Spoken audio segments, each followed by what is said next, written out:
Hello, this is Rob Tebbutt for ID Boxing. We're here in sunny Acapulco. It's the end of a marvellous week at the WBC 60th Annual Convention. I'm joined by none other than the WBC President himself, Mauricio Sulaiman. Mauricio, how are you? Been some week here. It has been a great week. I'm so happy. We got a lot of work done. We got the whole world together and we created memories that will last for a lifetime. There were so many emotions flowing in every different moment of the convention, and I'm just very satisfied. Now, this is my first convention, and what a surrounding for it. It's been great to be out here. Do you remember your first convention? Do you remember the first time that you went to a WBC convention with your father?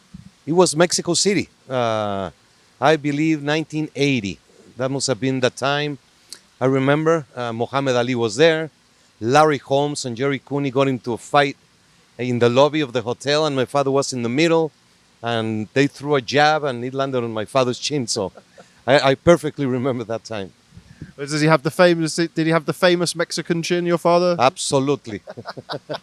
You mentioned there kind of a wide range of emotions. I mean, we've seen all sorts of things this week, particularly with the conflict in the Ukraine. We saw Alexander Vozdik. We've seen many people come, and Sohai Bohachuk as well.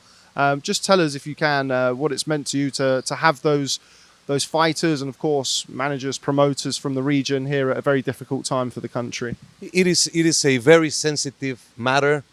Boxing is not politics. Boxing is about human and about the greatness of the sport that gives opportunity to the young kids. Most of them grow in very difficult pieces in their society. They're rejected by society, by school, they find it very hard. And boxing is a way out. And to have a conflict which now allows no boxing to be taking place in the Ukraine. The gymnasiums are destroyed, there's an invasion going in, and people are getting killed and murdered. And just the emotions are very difficult.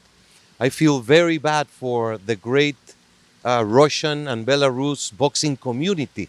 We have many friends, boxers, trainers, promoters, members of the officiating team, and they are victims of this situation because no boxing will take place under the WBC until the time Ukraine also can resume their activity. That's been one of the things that's came out from the convention. One of the things that, we asked fans for their questions, and one of the things that they've really wanted to know, kind of the reasonings behind that, and whether or not it's quote unquote fair for Russian and Belarusian fighters, of course, to be punished in a sense of what's happening to them in their careers due to what's happening with, politicians and the war that's been going on in the region.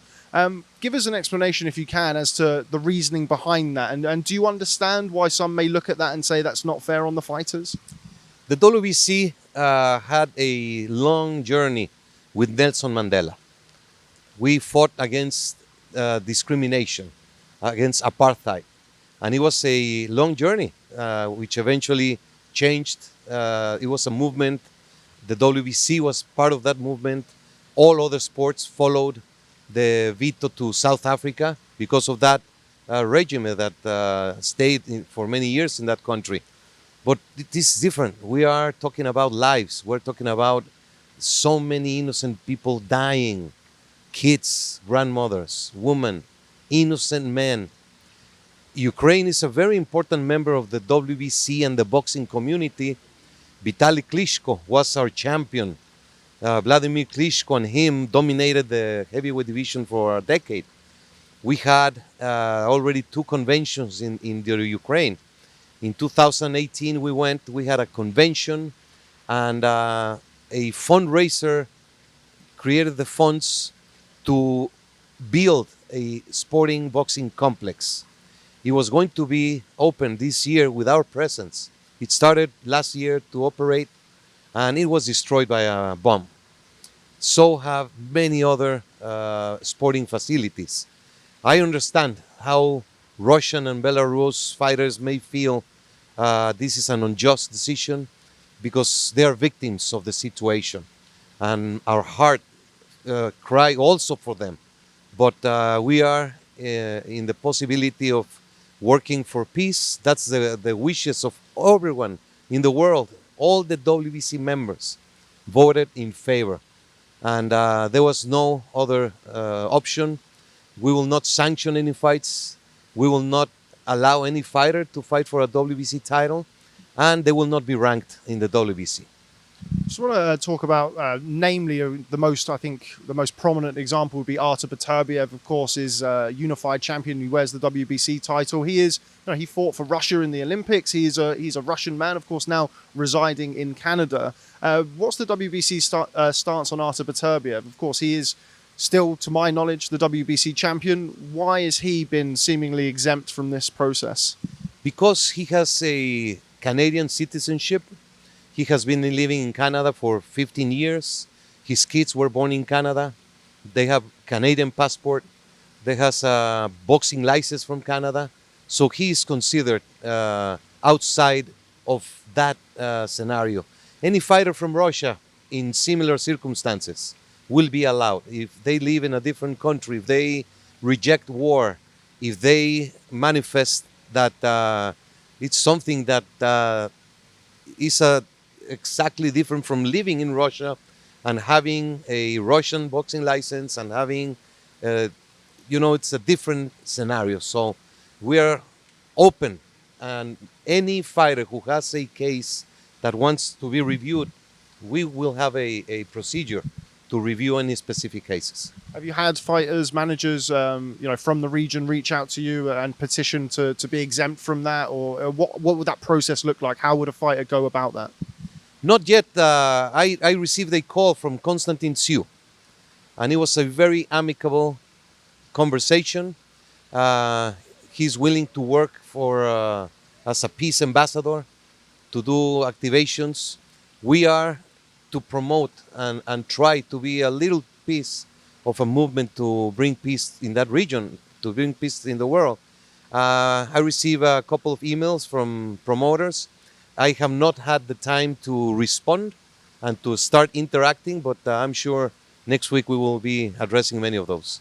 Do you feel like it's right for the WBC to do something like that? Should sport be separate to politics? Should it be kept away from boxing? I mean, sport generally kind of crosses those divides, crosses, political conflicts. Is it right for the WBC to do that? It's absolutely right. And we have to lead by example. We reject any form of discrimination. We reject abuse of power. We have in the WBC Constitution the absolute respect to every country's constitution. And in the Code of Ethics, it is clear that you cannot violate the laws of another country. And an invasion is violating the law and the life of another country. Sports move the world. The IOC, FIFA, the Formula One, tennis, the sports are together, united, rejecting war. And I feel proud and I stand strong that the WBC will take this position. Moving away from Russia, one of the things that's been great to see this week has been, not just this week, but of course over recent years has been the rise of women's boxing. We've seen Jackie Nava, who of course a Mexican legend, Barbie Juarez, another Mexican legend here. We've seen Alicia Baumgardner. We've seen lots of female fighters here come in to lobby their case. And, it's been a refreshing change where we saw last night they had the women's party and that looked pretty lively. There was no men allowed, so unfortunately we weren't allowed to go in there. But it seems like a really good place for female boxing at the minute. Yes, the WBC has been the leading organization worldwide to promote women's boxing. We started back in 1998 with the idea of creating boxing for women, of having a committee.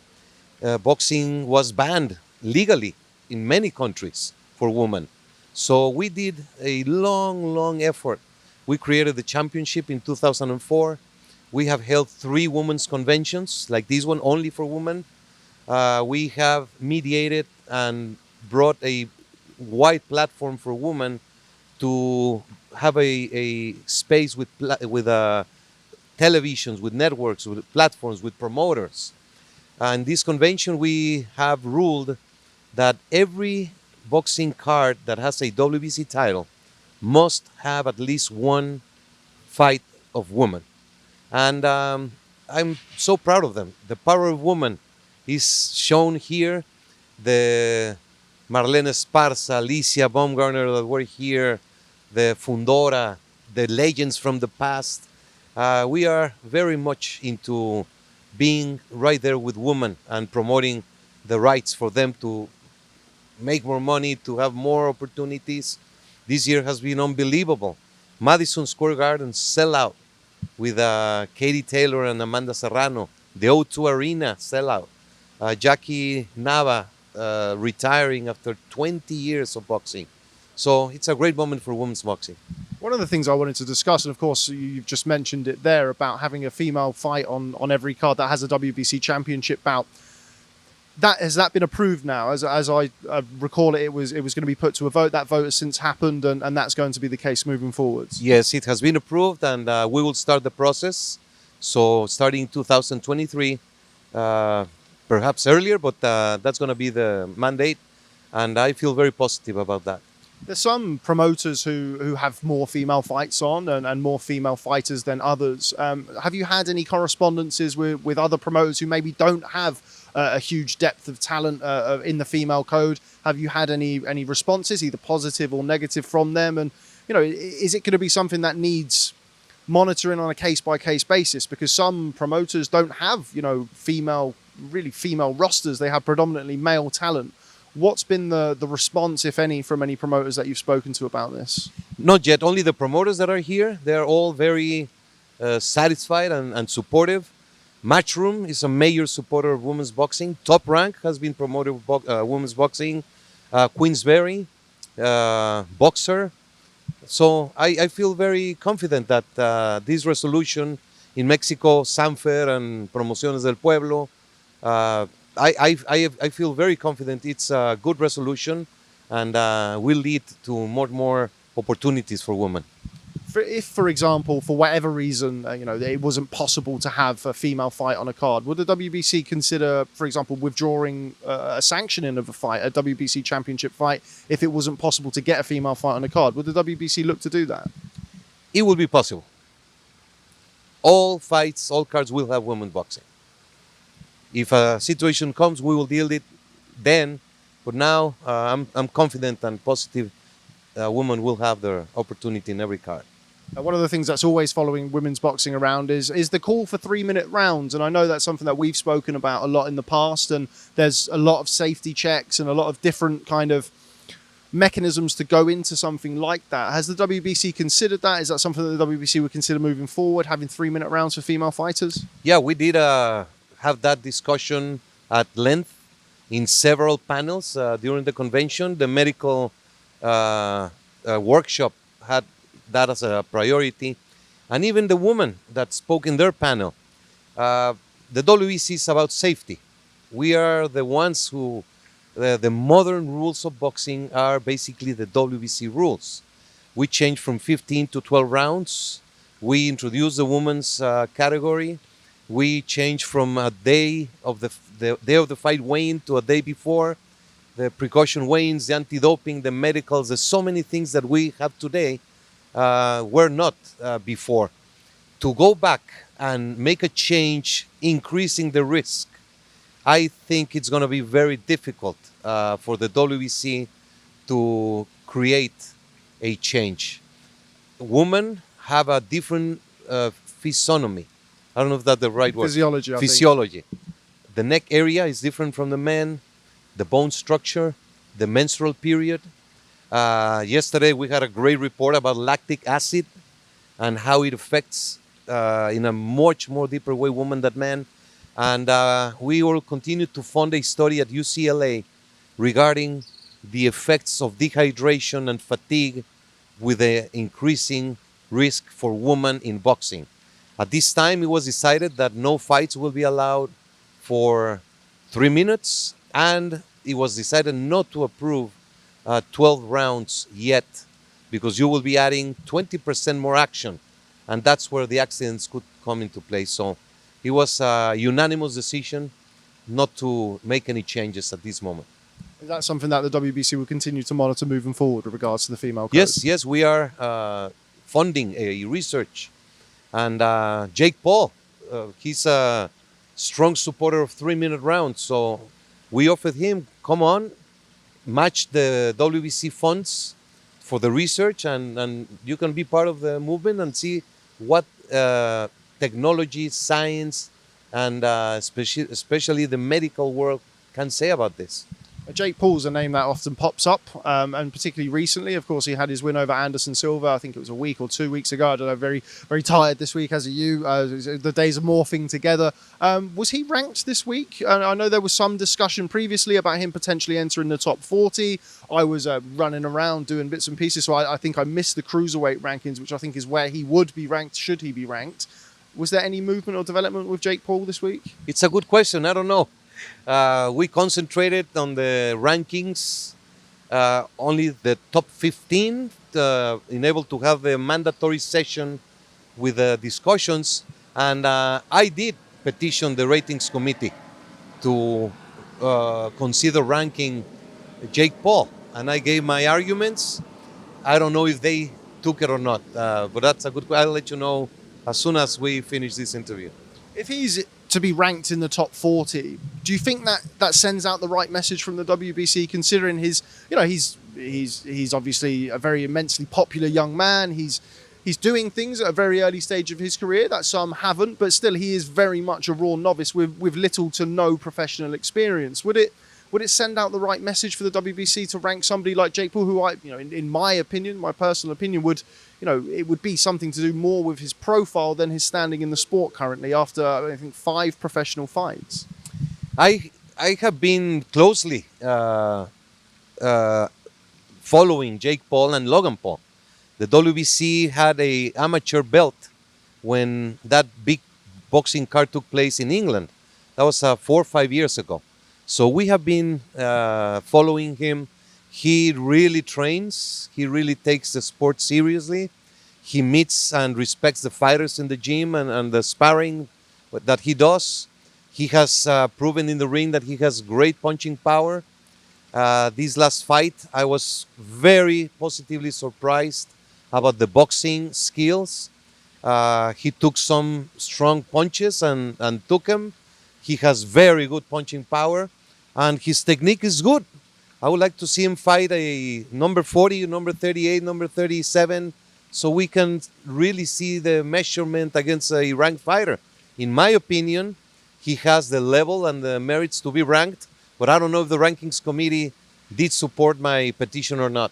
So you've petitioned for him to be ranked in the top 40, but we're not sure at the minute, as it stands or as it sits at the minute, we're not sure whether or not Jake Paul has been ranked or not. Yes, I'm not sure, and you have seen it's been a very tough week. Yeah. Many topics that we deal in every moment, and we concentrated on the top 15 for the rankings session, and I didn't even check. I met with the ratings committee on Saturday. I gave him my position in this and many other cases, but I at the end I didn't check. Okay, let's come on to some of the rankings now. We're talking about it. Let's start with the big men and move our way down. Of course, I think probably the biggest news of the convention this week has been the WBC's decision to order Deontay Wilder, former WBC heavyweight champion, against Andy Ruiz, Mexico's first ever heavyweight champion. First and foremost, a fantastic fight and a great fight for the heavyweight division. Absolutely. There's so much talent, so many great fights right now that can be made in the heavyweight division. The ultimate goal of a unified champion was very close. It's still a possibility. And the WBC ordered a tournament. Ruiz defeated Ortiz, Wilder Helenius, and now they are to meet to determine the WBC mandatory contender. So that will have a great position for the winner and a potential absolute great match for whoever the champion is at that time. When will that mandatory likely be called? Obviously, we've just seen Tyson Fury fulfill his mandatory obligation against Dillian Whyte back in April.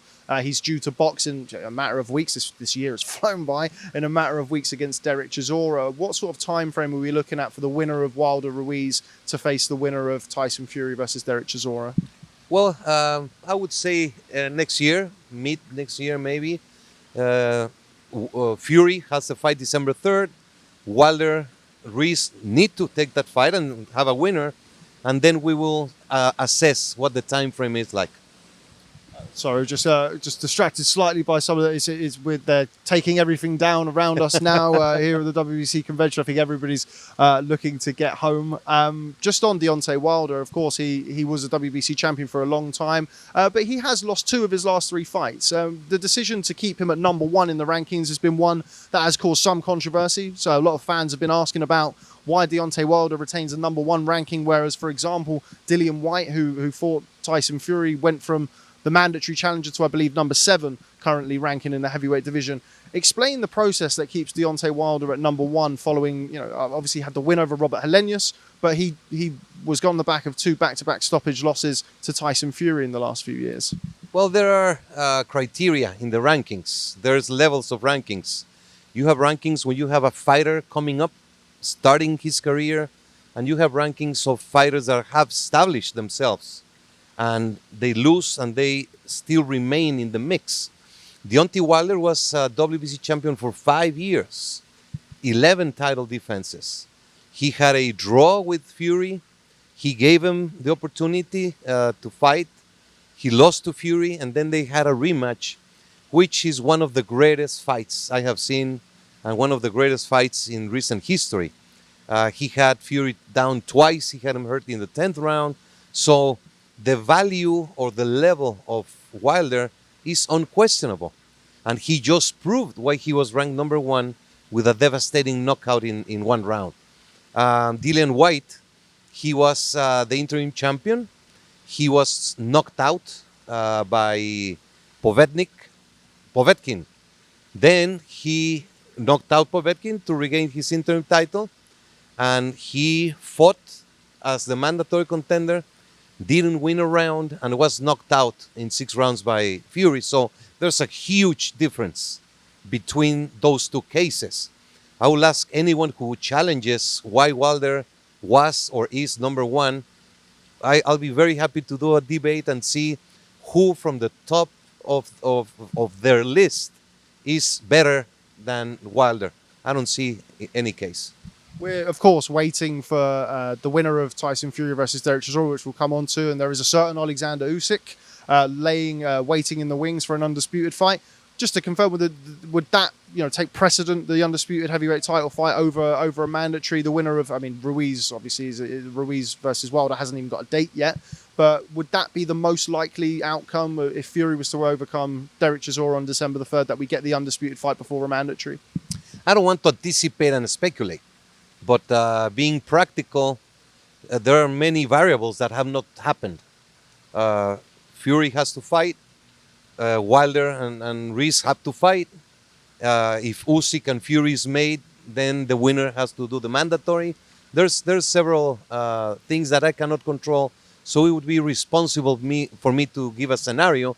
But it is absolutely a possibility it will happen that way. Have you had any indication from Deontay Wilder's team, Shelley Finkel, Al Heyman, and Andy Ruiz's team that they will be looking to go ahead with that final eliminator? I believe so. I believe it will be.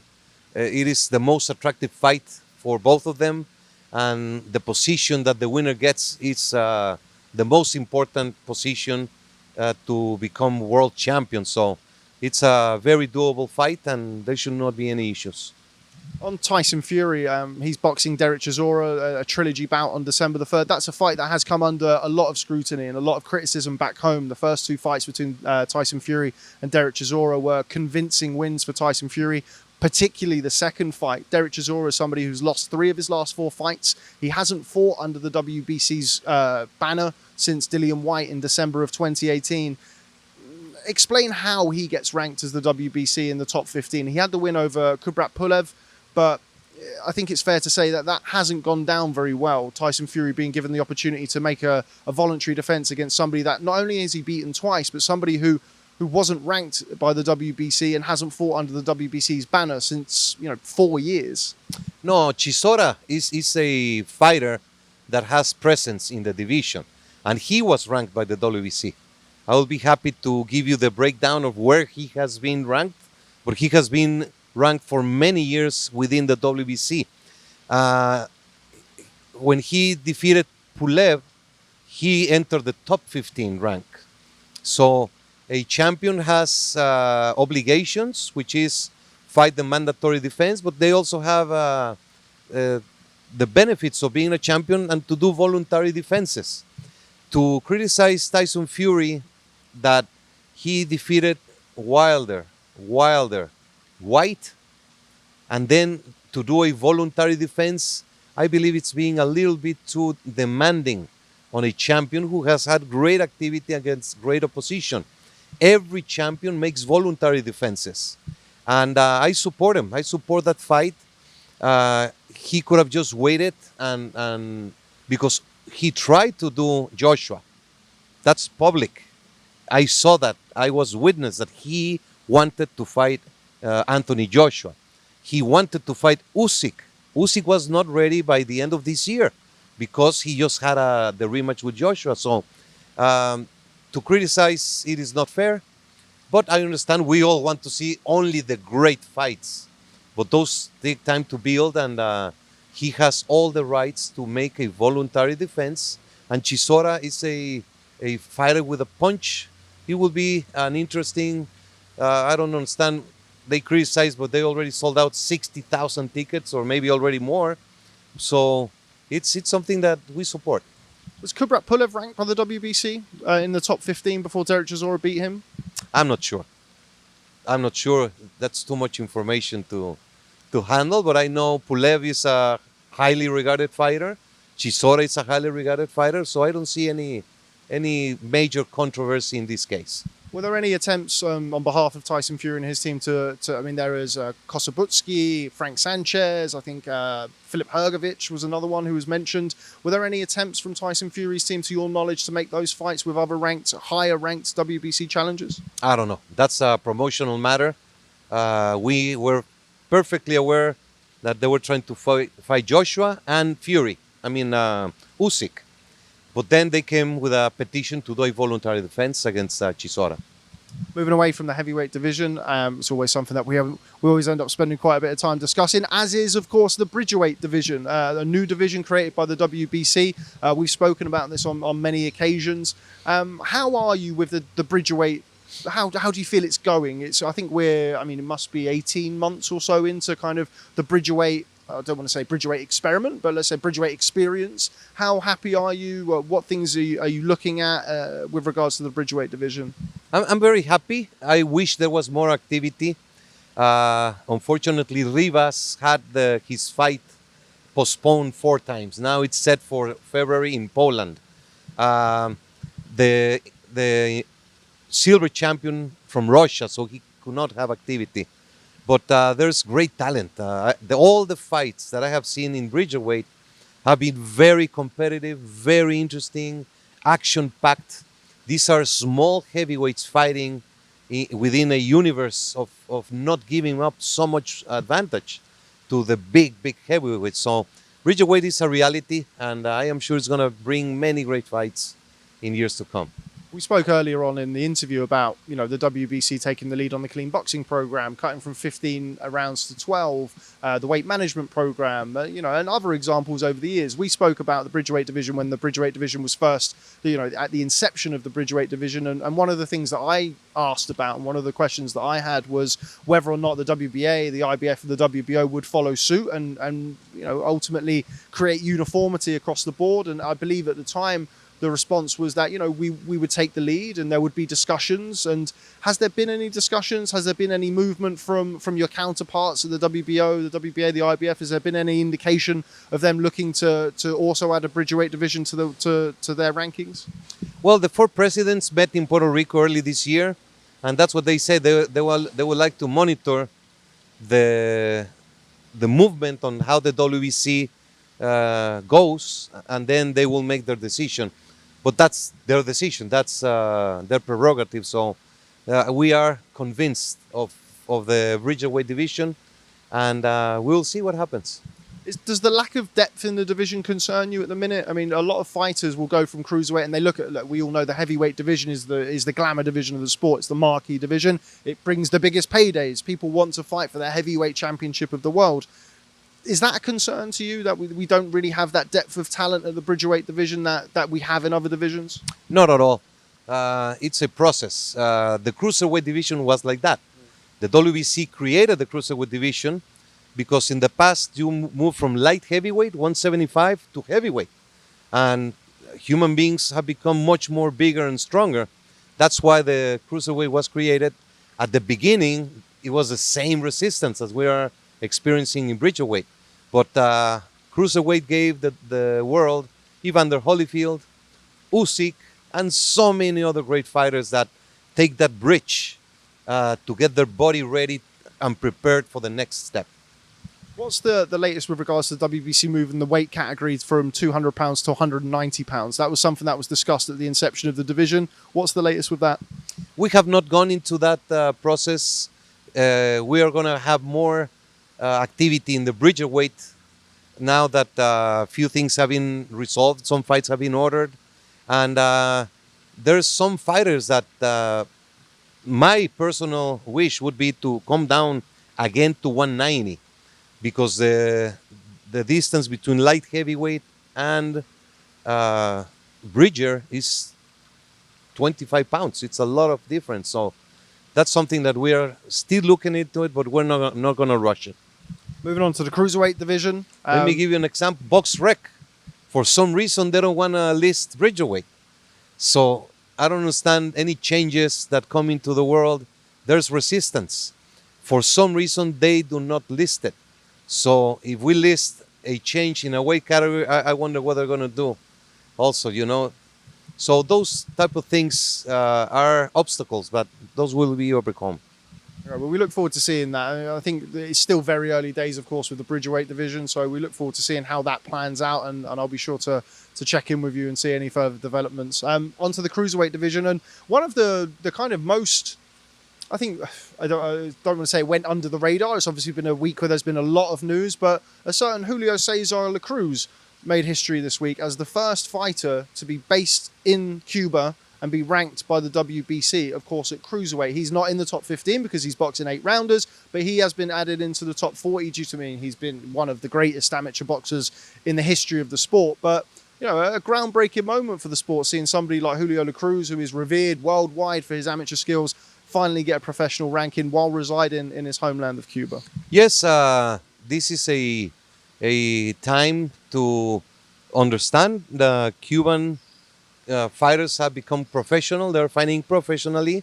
And the ratings committee considered that some of them that had the petition had the merits to be ranked. So that's a possibility of the new era of boxing for Cuba. Before we move away from the Cruiserweight division, Thabisa Mchunu is on the back of his controversial loss to Ilunga Makabu, is now in a position to fight for the mandatory position once again. Is that, I mean, there are obviously some small differences between that, but is that kind of another example of the ratings working kind of differently for different situations, whereby somebody does Thabisa Mchunu in a fight where a lot of people, myself included, I scored the fight for Mchunu in his last fight against Ilunga Makabu. He's given an opportunity to get back to the top of the rankings as opposed to dropping further down. Is that another example of that? Yes, absolutely. Mchunu had a split decision loss. He has been silver champion, a very good fighter. So he was positioned. We ordered a final elimination with another fighter, and it fell through. There was no negotiation, so now he is in line to do a final elimination against Meri, and the winner will be mandatory contender. Noel Mikaelian was named mandatory. There's a need to do 2 mandatory defenses, so we have those great activity. Makabu is going to do a voluntary defense, already registered and approved, so we'll have activity in the Cruiserweight. Okay, we've spoken about him, Artur Beterbiev, of course, the WBC champion. He's due to fulfill his WBO mandatory against Anthony Yard. That was another big story that came out from this week, was that Callum Smith, of course, former super middleweight champion, is next in line to fight Artur Beterbiev. I think with the week being the way it's been, there was some confusion around the potential for Artur Beterbiev versus Dmitry Bivol for the undisputed light heavyweight championship of the world. If you could just clarify if Artur Beterbiev were to defeat Anthony Yard in early next year at the date that they're looking at, Would an undisputed bout with Dmitry Bivol allow to be explored before the WBC orders Callum Smith as the mandatory challenger? Our order is very clear. We have reciprocity with the WBO, and we respect that their next, even it was postponed, but we accept that their mandatory has to be fulfilled, and Callum Smith must fight the winner. He is a mandatory contender, and I have to be consistent and not speculate to say what if. At this moment, Smith is a mandatory contender, and he will fight the winner of Yard and our champion Beterbiev. Would the WBC allow a period of negotiation between Artur Beterbiev and Dmitry Bivol? It is, one of the best fights, if not the best fight in the entire sport at the minute. Would the WBC allow that fight to be explored should the opportunity arise next year? Unless Callum Smith accepts. If he accepts, then we have no issue. But I don't know if that is something.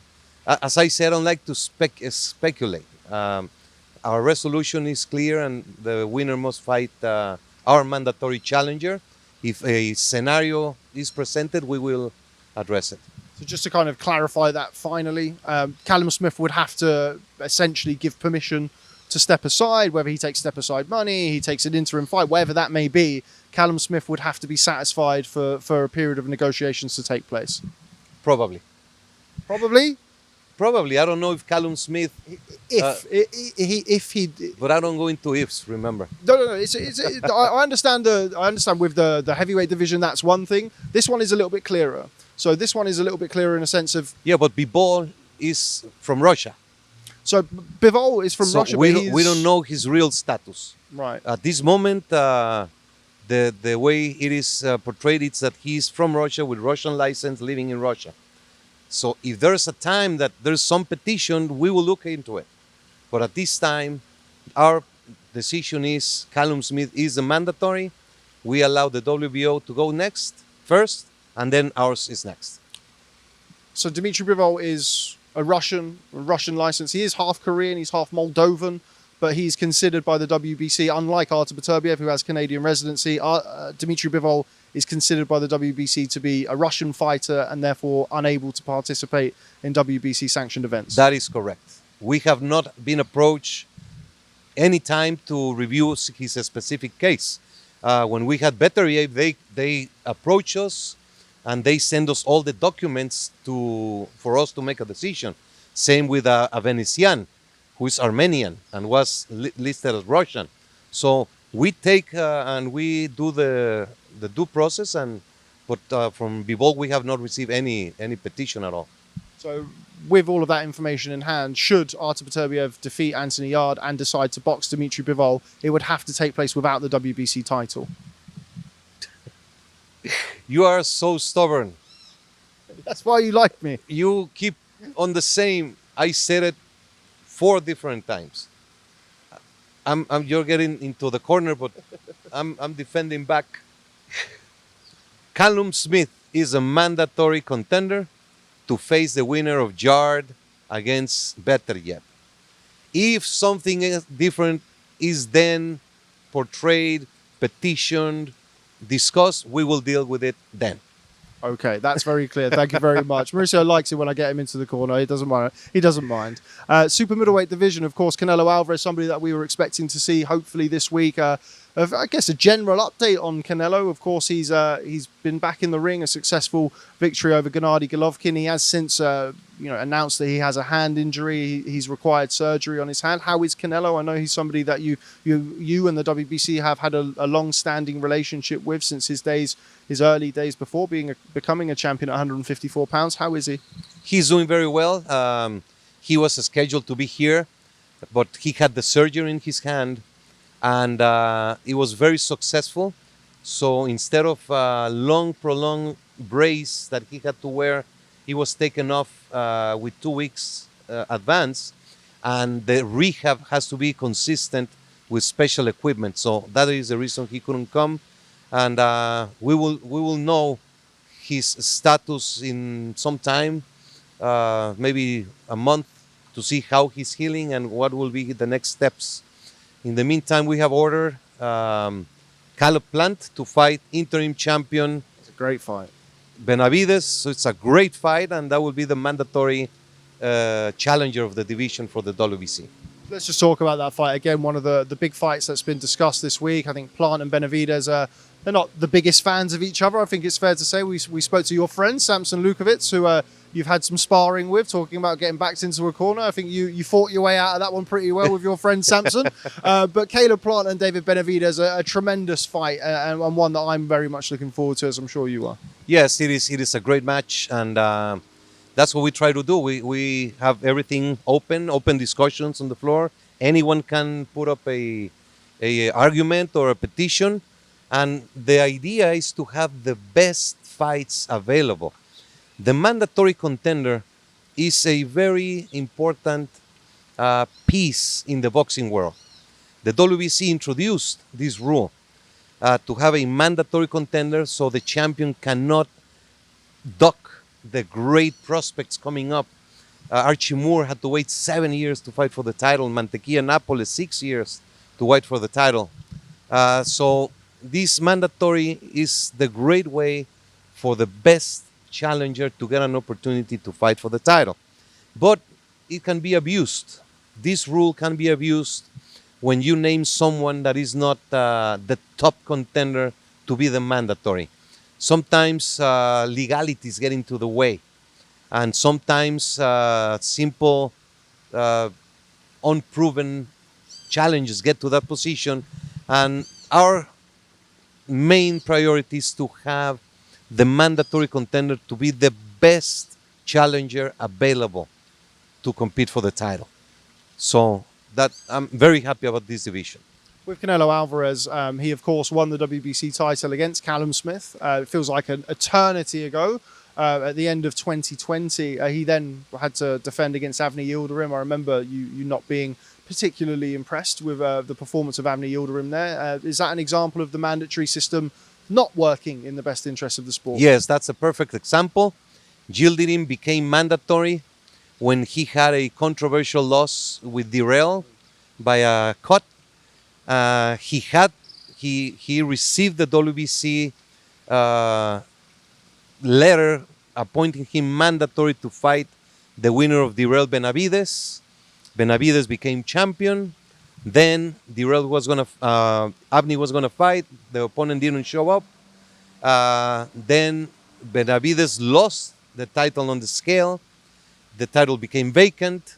Yildirim was a mandatory at that time, but we allowed Canelo to fight Smith, but they had to give the opportunity to Yildirim, who had long inactivity, who had been out of the ring, and he performed very poorly, and that was an embarrassment of a mandatory contender, and I take all the blame. With Caleb Plant versus David Benavidez, I think it's a fight that is going to happen. Do you have any timescale from Sampson Lewkowicz or Al Heyman with regards to when that fight could take place? I'm sure it's going to take place in the first quarter of next year. Should the winner, well, somebody will win the fight. When the winner of that fight comes to fruition, what type of timescale are we looking at for the mandatory? Because Yildirim would have been, by that point, more than 2 years since Canelo Alvarez's last mandatory challenger at super middleweight. What timescale are we looking at there for that mandatory to then be enforced? Well, it was 2 years because of what I explained and the pandemic. We usually try to stick to the year, but of course we were open and very consistent during the pandemic to have all the flexibility, because there were fighters that could not leave their country, they could not train, there were so many restrictions to happen. But I would say first, of course, Plant and Dirrell Plant and Benavidez have to do the fight, and we have to evaluate Canelo Alvarez's situation with his hand. So once we have more closer look and more information, we can determine the times. Canelo would have boxed, I think he boxed 4 times since the Yildirim fight. I think he boxed Billy Joe Saunders, Caleb Plant, Dmitry Six Bivol. times. Since Yildirim?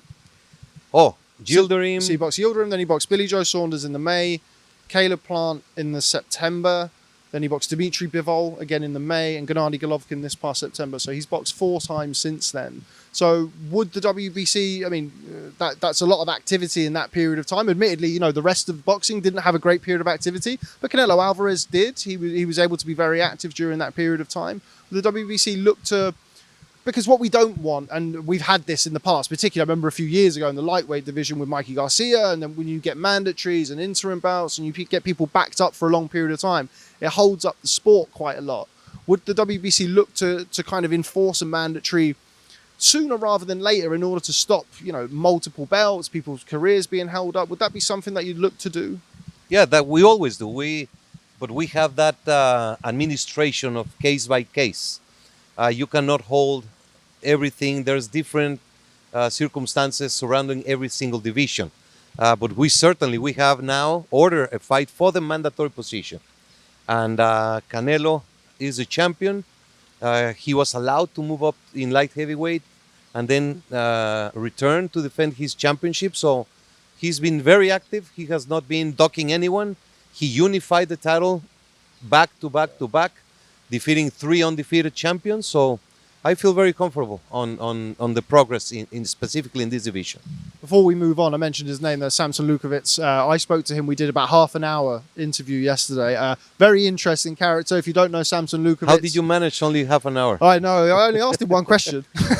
But I spoke to him, and, you know, it was nice to see, and I've obviously seen you guys interact over the years, and particularly on, I remember a couple of Zooms, and yeah, he's an interesting character, I think is fair to say. But you go back an awful long way with Sampson. He is, of course, somebody who knew your father, Don Jose Sulaiman, and now has I don't want to say rivalry, but has a very healthy working relationship with you. And we saw some quite funny moments, I think, this week with you, I don't know, yeah, maybe not losing your temper, but I think putting Sampson right in some positions. It's a tradition. He talks too much. He makes cases that are understood already, and he keeps talking and talking and talking. If he loses a situation, he keeps arguing, even when the vote has been against him. And it's a tradition that I have to yell at him so he sits down. You know, we talk and we laugh about it, and it would seem that it's orchestrated, but it's not. And he gets to everyone's nerve with so much insistence. So, but I love Sampson.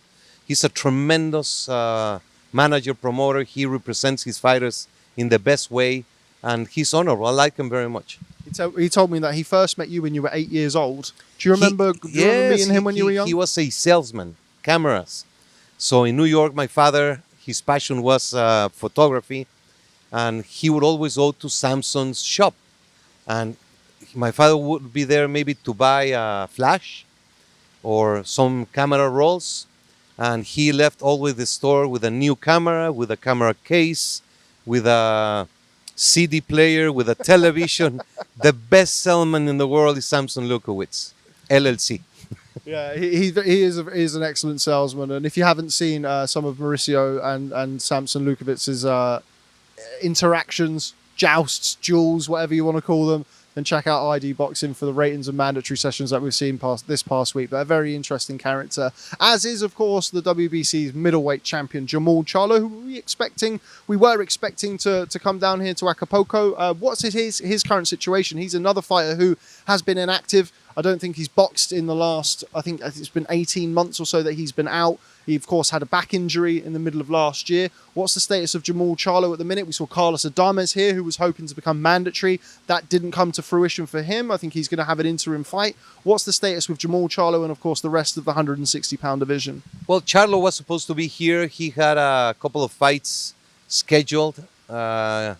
He had a deal almost taking place for Munguia.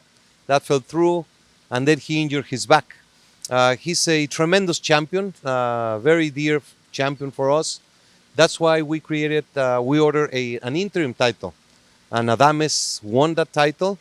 And he came here and he petitioned to be ordered mandatory, and it was approved. So we will see exactly what's the situation with Charlo medically, and to see what exactly his time of recovery and coming back. If Adames wishes to do a voluntary defense of his interim title, he can do that. But he has been confirmed as a mandatory of the division. Okay, that's something that I think at the time I didn't reach. But yeah, okay. So Adames is the mandatory challenger. My next question would have been, and it still is, but obviously not necessarily relevant today. There'll be people watching this who don't quite understand something we've spoken about in the past. The difference between an interim champion and a mandatory challenger. You can be the interim champion, but not the mandatory challenger. You can be the mandatory challenger, but not the interim champion. Just explain to people who maybe aren't familiar with that process what the differences are, because there is always confusion around an interim champion and a mandatory challenger and who is in line to fight a champion next. Yeah, the interim title is a decision that was made many years ago whenever a champion is not in possibility of defending the title due to an injury, a medical situation, contractual situation, a personal situation, the WBC may order an interim title. But not necessarily when there's an interim champion is the mandatory contender. So what we have done, and it's very consistent, once the interim champion, there is an interim champion, we assess, and there goes a process either to do a fight to consolidate as a mandatory, or do a process of a vote to name him mandatory, as we did with Adames. The idea, we don't necessarily like too much the interim champions. Sometimes it's needed. It's a resource to keep the activity for the so many fighters that are there, and we prefer to see the interim champion fight for the title and just eliminate the interim. But the rules call that the interim champion must be approved and mandated and voted in favor to be the mandatory. What's the status of Jermall Charlo as you see him now? As I mentioned there is that inactivity. You've mentioned Carlos Adames is now the mandatory challenger. What type of timescale are we looking at for seeing Jermall Charlo back in the ring, first and foremost? I mean, he's a great fighter. Me, as a boxing fan, I like to see Jermall Charlo. I want to see him box. But from kind of, an administrative point of view, we can't have fighters or champions sitting out for 18 months, 2 years, for whatever reason. No, we wanted to have the resolution by this convention. I thought he was going to be here, but we don't have the exact position of Charlo at this moment. So we will take some time, some couple of weeks to understand where he stands medically and when he is fit to box. And from there, we will make a decision. From one Charlo to another Charlo. Jermell Charlo, of course, the undisputed 154-pound champion. He's boxing Tim Tszyu early next year. Are you going to be I think we're going... Where's that taking place, that fight? I think in California. I'm not sure. Or Las Vegas. Okay. Tremendous fight. Great fight. Yeah, same case as we discussed in the light heavyweight. We will allow the WBO mandatory to take place. And we ordered Sebastian Fundora against Harrison, who was here represented, and they made the announcement they will fight each other, and that will be the mandatory position of the division. That's another interesting fight, and Sebastian Fundora, who's been, I think we've kind of used him as a bit of a checkpoint where we've been, because one, he's so tall, and two, he's everywhere. So every time we've gone to a new place, Fundora's here, yeah, this is the way to go.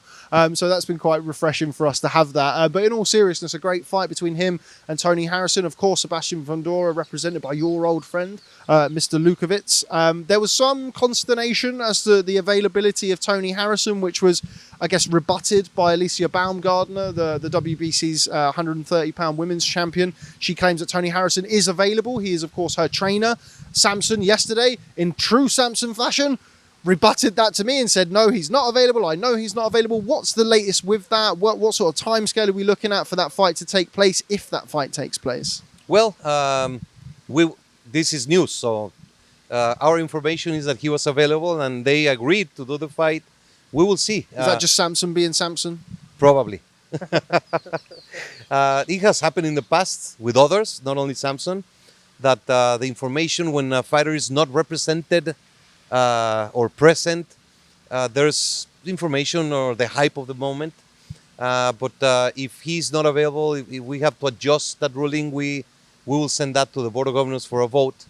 But Fundora will do a final elimination bout as a defense of his interim, and then go on and fight Charlo next year. Before we move on to the welterweight division, let's just touch on Sebastian Fundora. He's been around this week. He's been very much involved in the WBC convention. He's taken great fights. He's been in some excellent matchups against Erickson Lubin, Sergio Garcia. He's been in some really entertaining fights. But what a lovely young man. It's the first time that I've had some time to spend some time around him and his sister Gabriella, who, of course, last night wowed everybody on the karaoke with their amazing singing performances. Brother and sister duet was outstanding. Keep them peeled to see that on our channels at some point. But yeah, Sebastian Fundora seems to have fit in quite nicely in the WBC family this week. He's such a beautiful, beautiful family.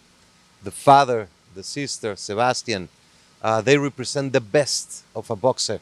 If you want to name someone to represent you somewhere, he's the one to go. Very kind, very well educated, fair play as at the top. Very clean, very in passion for life. He's got a bright smile. He's sincere. He's willing to do anything. He went to the drug awareness chat that we had by Rocky Heron downtown in Acapulco. He went to schools and gymnasiums. He went to the WBC Cares visit with the orphanage. So he's just a star. Yeah, it's been very good to spend some time around Sebastian Fundora. I think we're going to be catching up with him at some point this afternoon, which I'm very much looking forward to. Onto the welterweight division. Errol Spence, we've been waiting for. It feels like there's a recurring theme throughout this where we're talking about fights that we really wanted to see. And look, I think Errol Spence versus Keith Thurman's an excellent fight, but it's not Errol Spence versus Terence Crawford, which I know you as a boxing fan, and certainly myself and people watching this, we all wanted to see that fight. Unfortunately, for whatever reason, promotional politics, whatever, it's not happening. But Errol Spence versus Keith Thurman was ordered this week for the WBC Keith Thurman as a WBC mandatory for Errol Spence, the champion. A great fight and one that I assume is going to happen at some point next year. Have you had confirmation from PBC as to whether or not they're looking to progress with that fight? It's very short. So the ruling was just made, and we take a couple of days off when we return, and then we start sending all the official documents. But I'm sure this fight is doable. It's a tremendous fight. Keith Thurman, due to inactivity, might be a little bit underrated in the public appreciation, but he's a great fighter. And he has only one loss to Manny Pacquiao. Difficult circumstances he had at that time. But definitely it's a great fight. We all have been waiting for Spence Crawford. We were all led to believe it was a done deal. But unfortunately, it did not. And Crawford has moved on to fight a Venetian. And we will comply with the WBC mandate of the mandatory. So it's a division that has great talent, great potential fights. And I look forward for this tremendous fight.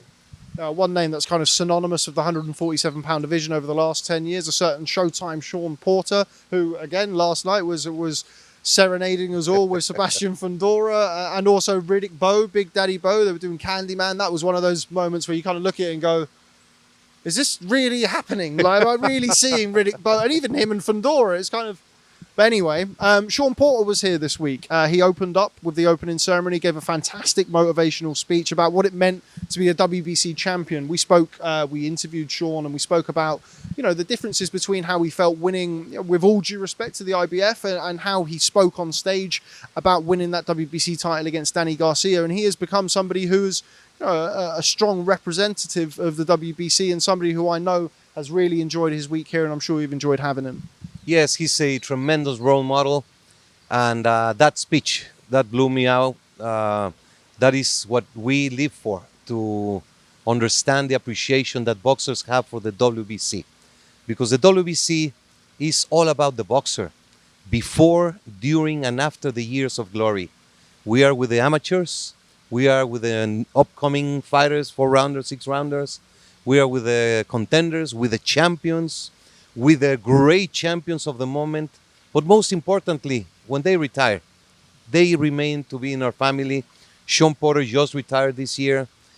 He has a great life. He's a great commentator, has a good contract on television. He can speak his heart and motivate and move so many people in the audience. And I just love Shawn Porter. He's a great, great ambassador. And to hear him say what he said about the WBC and his green and gold, is our pride.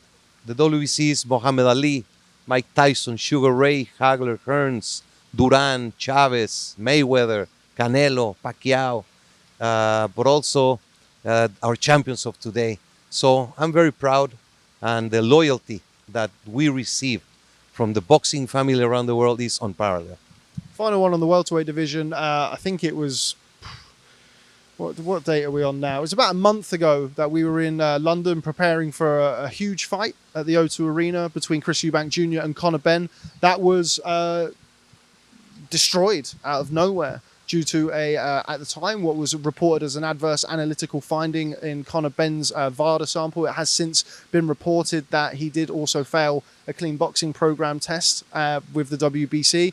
We saw Kevin Rooney from Matchroom this week lobby for Conor Benn to be reinserted into the WBC's 147-pound rankings. That was denied, pending the results of an investigation by the WBC into what happened with Conor Benn and the clomiphene test, the test that tested positive for clomiphene. Just explain, if you can, the reasons from the WBC for not re-entering Conor Benn into the ranking system. Every single adverse finding is a complete different case. So you cannot compare one situation to the other because it's a different substance, it's a different situation, there's two types of adverse findings. A substance that is naturally generated inside your body, or a substance that comes from the outside. So that's the first filter. And we began the protocol of the clean boxing program, and we are going through that investigation. So at this time, Conor Benn is listed in the not available in the ranking position, and we're doing the investigation with with himself, his father, his legal team, and we hope to get the cooperation so we can have the Zoom meetings or live in-person meetings and go through the process, as we have done with every single case. Conor Benn was, of course, removed from the WBC rankings earlier this year for a failure to enroll in the WBC's clean boxing program. For people who are not familiar with what the CBP is, the clean boxing program, you must enroll in order to receive a top 15 ranking and be eligible to fight for a WBC title. He did since enroll in the clean boxing program, and as it's transpired, that first test for the first positive test or adverse test for clomiphene was a WBC clean boxing program test. Is that correct? That is correct. In order to be considered in the WBC to compete for a world title or a regional title of the higher level, you must be enrolled in the clean boxing program. That is the rule. You have 3 months to enroll. Once you are ranked, you have 3 months. So we send the papers and they have to fill them and register them. And Conor Benn did not enroll late last year, so he was removed. Then he enrolled and he was placed back in the rankings. And with the adverse finding, he has been placed in the not available, and we will do the process, so we will see. Will the process that the WBC under the clean boxing program, of course, which is administered by VADA, the Voluntary Anti-Doping Agency, will the WBC with VADA conduct their own investigation, or will you be waiting for results of an ongoing investigation between Conor Benn, UKAD, the British Boxing Board of Control, and VADA? Will there just be one that you take your lead from, so to speak, or will the WBC, along with Margaret Goodman and VADA, be conducting their own investigation? We do our own. The WBC does not get involved in the clean boxing program until there's an adverse finding. Before that, VADA takes care of the administration, the random selection of which fighters are going to be tested all around the world, 365 days a year, which is paid by the WBC. Those tests are paid by the WBC. Then they report the results. If there's an adverse finding, we receive the report, and that's where we begin our process. So it's a letter advising of the adverse finding, requesting certain information to be provided, the B sample opening, yes or no, etc., etc., etc. Then we do the offended fighter has all opportunity to provide their case in front of a panel. Sometimes we bring independent panels, or it depends on the case, the substance, etc. But yeah, we are in the process of him having the opportunity to clear his position.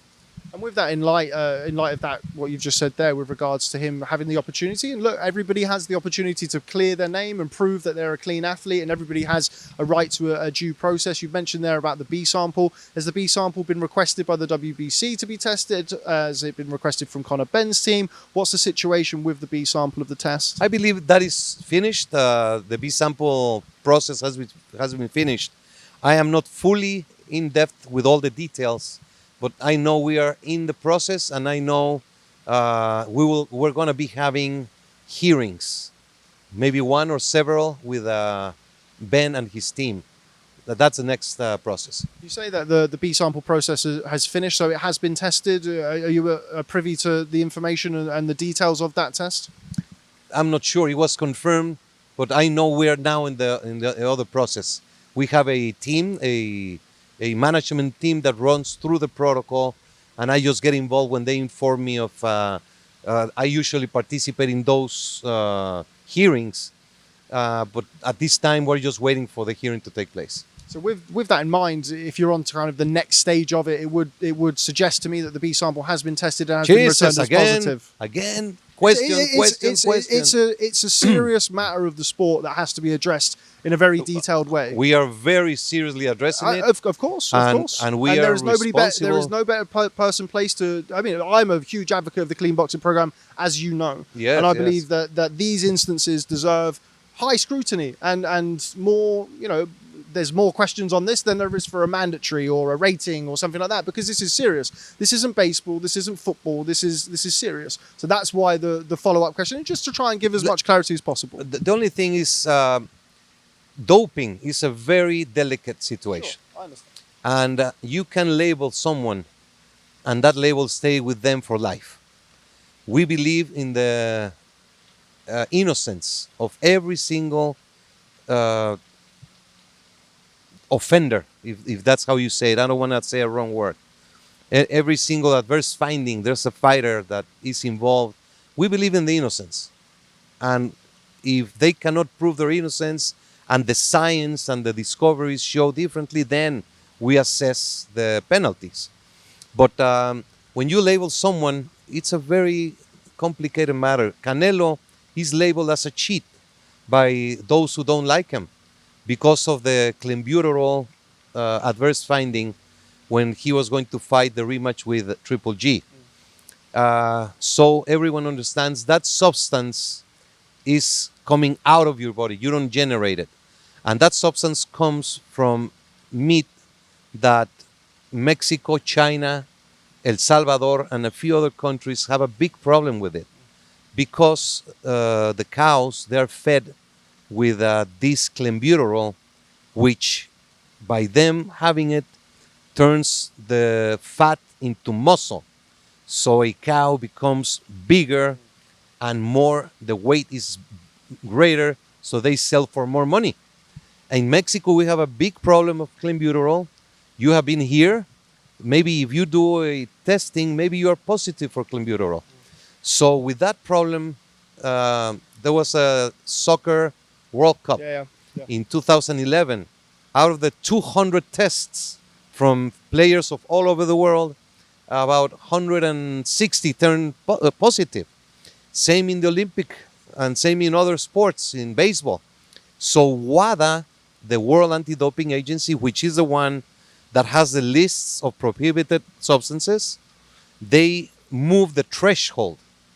So threshold means a certain amount is not an offense. Over that amount, it becomes a doping offense. So they move the clenbuterol threshold much more higher. If Canelo had tested today, it would not have been an adverse finding. So it's every case is different, and we're going to give Conor Benn every opportunity to prove that he is innocent, and we will see what happens in the process. Yeah, you make a good point there. I think it's good to kind of address that for the audience, that there are qualitative substances and quantitative substances. Quantitative being, as you've mentioned there, clenbuterol, where there is an acceptable level that can be found in one system. Qualitative means that if there is any in your system, then that is an adverse finding, which of course was clomiphene in this instance with Conor Benn. But as you rightly said, and I think it is important to reiterate the fact that as we have some planes going over our head here in Acapulco. Bye. All good? Yeah, hello. We'll be getting on one of them tomorrow. That it is, everybody is entitled to a due process. And we don't want to label anybody a cheat, because there are various instances over the years whereby, certain things can happen, but, due process must be followed. Final one, thankfully for you, on All Things Clean Boxing program. You touched on it earlier, and I think it's good, again, for that clarity for people to understand the differences in different situations. We had a similar situation with Oscar Valdez with the phentermine. He was allowed to box Robson Conceição. Explain the difference between the process, and of course he was not sanctioned, but he was given things that he had to go away and do, and he had to, by the WBC, he had to fulfill certain obligations, and was given a window whereby sort of a probationary period, I guess you would call it. How is the Oscar Valdez phentermine situation different to the Conor Benn situation? Very different. The finding was, I guess, 5 or 6 weeks out before the fight. We immediately took action. The substance in case is not a performance enhancing drug. It is a substance for losing weight, and that being so far away from the fight does not have an effect immediate on being an opportunity to cheat. That was one of the considerations.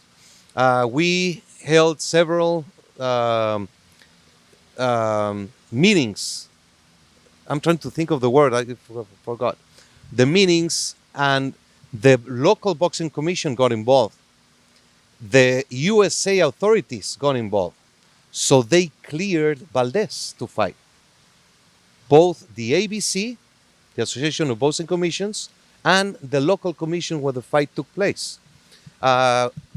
With Valdez, what we did, we put him a 1-year probation period with a thorough, many anti-doping tests that took place, paid by him, and he had to undergo nutritional, psychological, and social responsibility programs throughout the whole year. And he complied in an exemplary manner. The psychology part was very beneficial to him. So I am very happy and very good and positive about that specific case. It was not a performance-enhancing drug. He was caught in the adverse finding, many with plenty of time to take a possibility, so an investigation. And it came down to the line that we allowed the fight to take place. Which, of course, did not happen in this instance with Conor Benn. And moving away from but that... Conor Benn was not a WBC fight. Of course, yeah. We had nothing to do with that fight. It wasn't sanctioned under there, but it was sanctioned under the British Boxing Board of Control, which is where I was going with here. I am, of course, a British reporter, your favourite British reporter, might I add, as is, of course, Ben Faruqi over there. Shout out Ben every time. One of the things that kind of piqued my interest this week was hearing that the WBC and, in their view, the British Boxing Board of Control wasn't complying to the expected levels of safety around certain fights. I believe it was a 33%, 34%.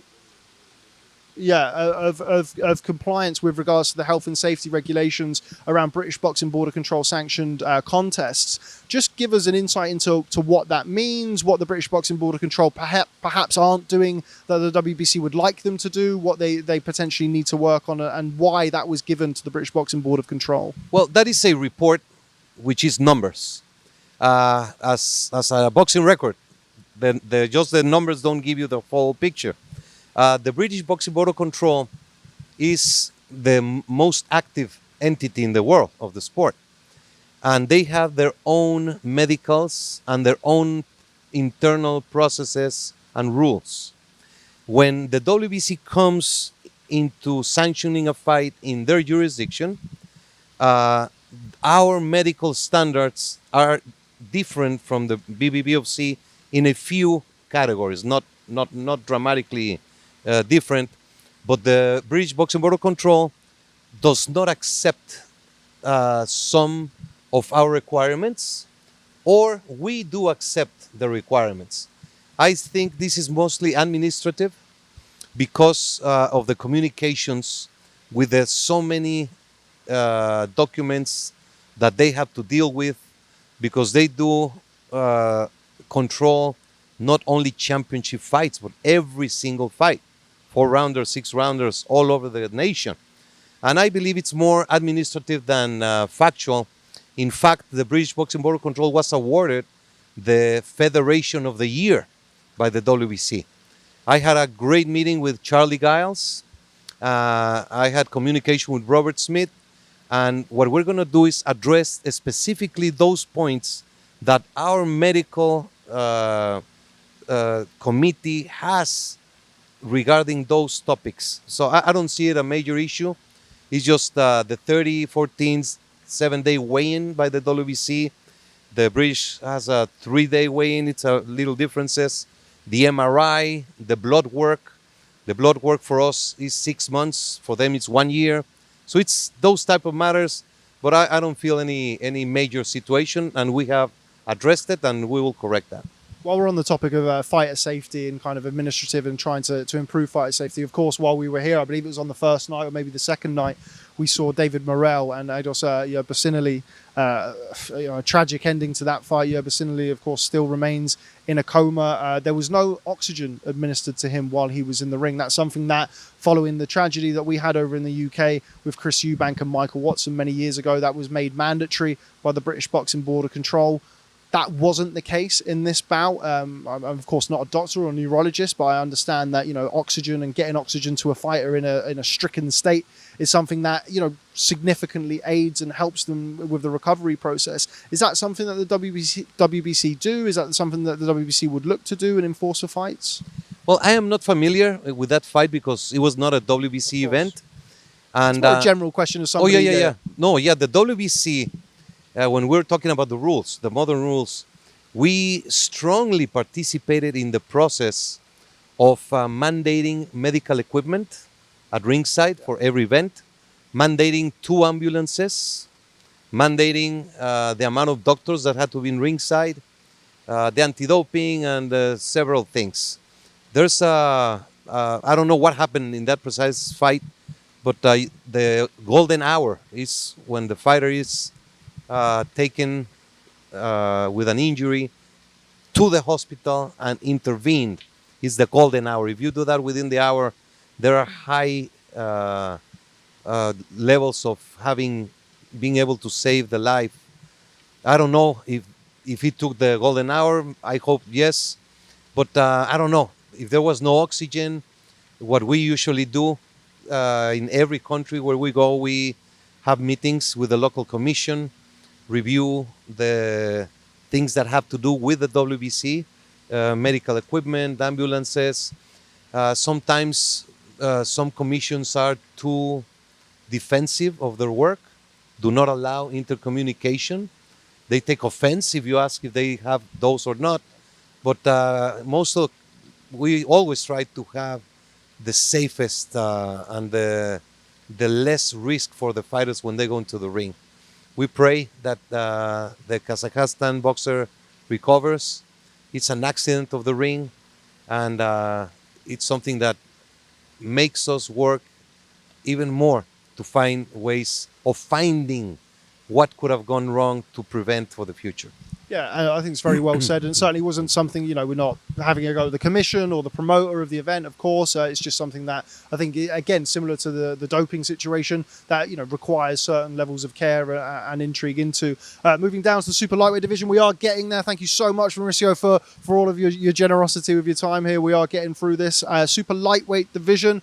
We are, of course, a matter of weeks away from Jose Zepeda versus Regis Prograis for the vacant 140-pound title, WBC 140-pound title. Been a long week.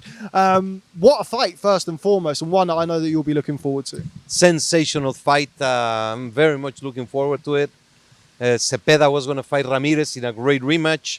Ramirez asked for permission as he is getting married. He got married and we allowed this fight, and the winner will fight Ramirez. But I cannot wait. It's going to be Thanksgiving weekend in the USA, and it's going to be a fun event on the 26th. There's going to be 2 mandatory challenges because, of course, Teofimo Lopez, who was aided by the legendary Don Majeski, always great to spend even 5 minutes around Don Majeski. He was here lobbying on behalf of Teofimo Lopez and Top Rank for a bout with Sandor Martin, who, of course, had the win over Mikey Garcia a couple of years ago now. It's kind of COVID time, so everything just kind of goes together. But another interesting fight and one that will allow a second mandatory to take place. Is that correct? When you win a vacant title, you are mandated to make 2 mandatory defenses. So this is a vacant title. The first mandatory is Ramirez, which has been approved.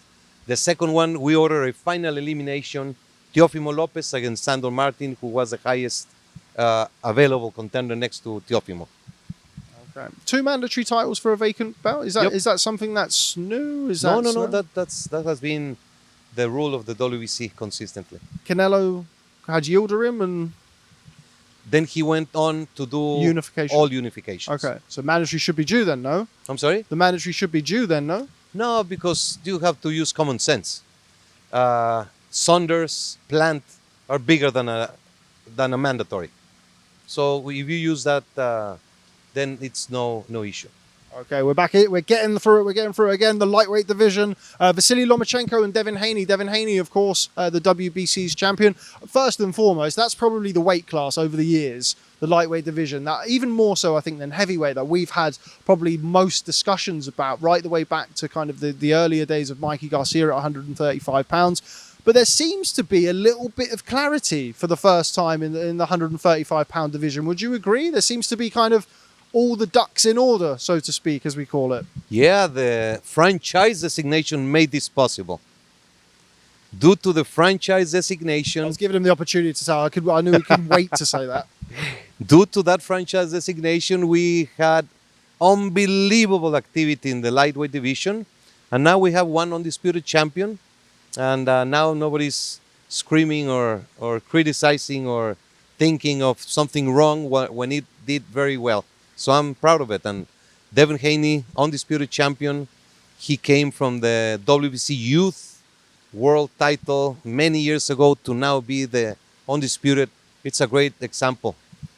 At the minute, I mean, correct me if I'm wrong here, there isn't a franchise champion at the minute, is there, in any of the weight classes? Only Estrada. But that's now going to be for... But he's fighting for... the full title. For the full title, so at this moment, there's no franchise. At this moment, technically, I guess there is, but after that fight, then there won't be. Correct. Okay, so similar to kind of Bridgerweight and everything that we discussed there, the franchise is kind of a new designation. We've had some great interviews in the past where I've been the Sampson Lewkowicz to your Mauricio Sulaiman in some instances. But how are you with the franchise now? I mean, you've mentioned there, you're very chest out. You know, the franchise title was able to make these things happen. I'm very satisfied. And you know, my father was a visionary. And he made many changes that people did not understand and that people criticized and were very tough on him. And this franchise designation was also one of his things that he worked for so long to put somehow of a shape.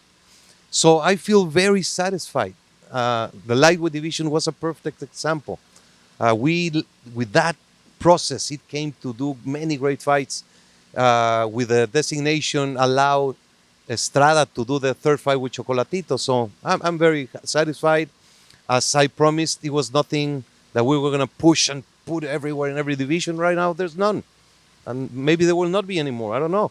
So unless there's a petition from a fighter, we analyze it. But at this time, we have none. Devin Haney versus Vasily Lomachenko. What's the update there? There was I think it was Don Majeski as well in that instance who was saying that is very much in discussion. We of course saw Vasily Lomachenko out a few weeks ago against Jermaine Ortiz, returning to action after a horrible time of things back in his homeland. What's the latest to your knowledge with regards to Devin Haney versus Lomachenko? I believe it's very, very close to making it a close deal. So I feel comfortable it will happen.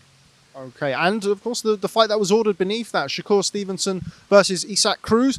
Brilliant fight, and this is kind of where boxing where we live and breathe the sport. Many people who will be watching this, certainly by this point, if you're watching at this point, then you definitely live and breathe the sport. The lightweight division. You think this is boring? No. This is, for me, this is brilliant.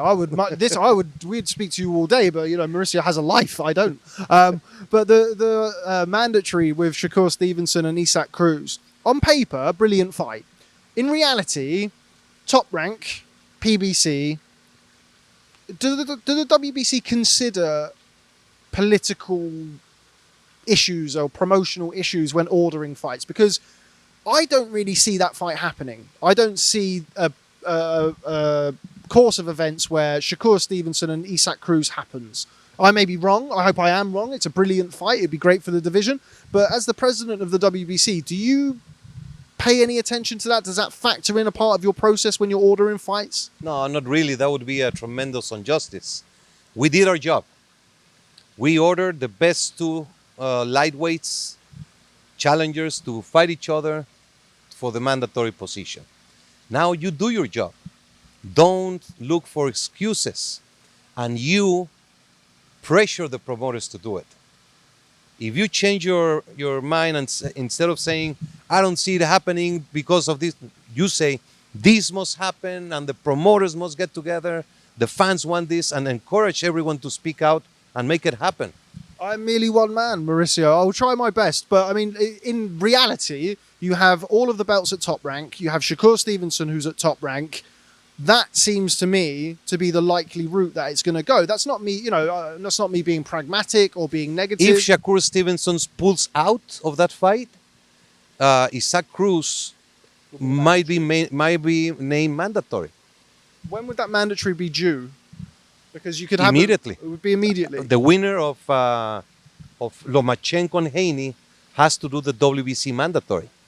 That's one of the questions that I had here. Penalties for withdrawing from fights like that. With the WBC looks, this isn't specific to Shakur Stevenson and Isaac Cruz, more of a general point.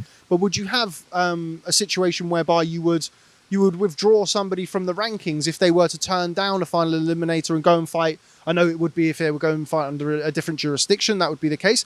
But is that something that you would do? Is that something that you have done? We have done it, not necessarily withdrawing from the rankings. You can lower them, or there are fighters that let us know. My plan at this moment is not the WBC because X, Y, or Z. We wish them the best of luck and they can proceed, and it's good they have another opportunity. So that's not an issue. Well, we understand this is a business for promoters, and promoters need to capitalize.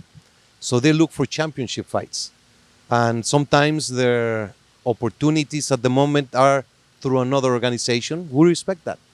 But if they lead us in a way that they're pushing to go in the WBC route, and then at the final moment they pull out, it's a very bad situation because it disrupts the administration. But it's boxing. Yeah, it is boxing indeed. I know. Yeah, again, I do hope that we see that fight. It would be a great clash of styles, a great fight. So hopefully that we would see be that. Chavez against Meldrick Taylor. Be a very good fight. Very good fight. While we're kind of on the whole, ranking systems, I remember many, many moons ago when I was a lot slimmer and a lot better looking, when Sergei Kovalev and Adonis Stevenson were ordered to fight by yourself, when one of your first kind of major actions as the WBC president. I think that's a very positive step to take in the sport. I think that is what the sport needs. More pressure for champions to fight each other. Is that something that we could see more of? I know it comes with an awful lot of political issues around it, and it's not just as easy as you fight him and he fights him. It's very complicated because you cannot mandate we have no authority over a champion of another organization. If you mandate them to fight your champion, you are going into the jurisdiction of the other organization, first. Second, they can easily say, no, I'm defending my title. I'm not doing the unification. So it's a very complicated. I had a good experience with WBO, Mr. Valcárcel. We took the same mandatory in the super bantamweight, and it was a successful fight, Fulton against Roman. So we had the same mandatory contender fight with the champion who has our two belts. But it was a small step towards making progress with unifying championships, unifying mandatory contenders.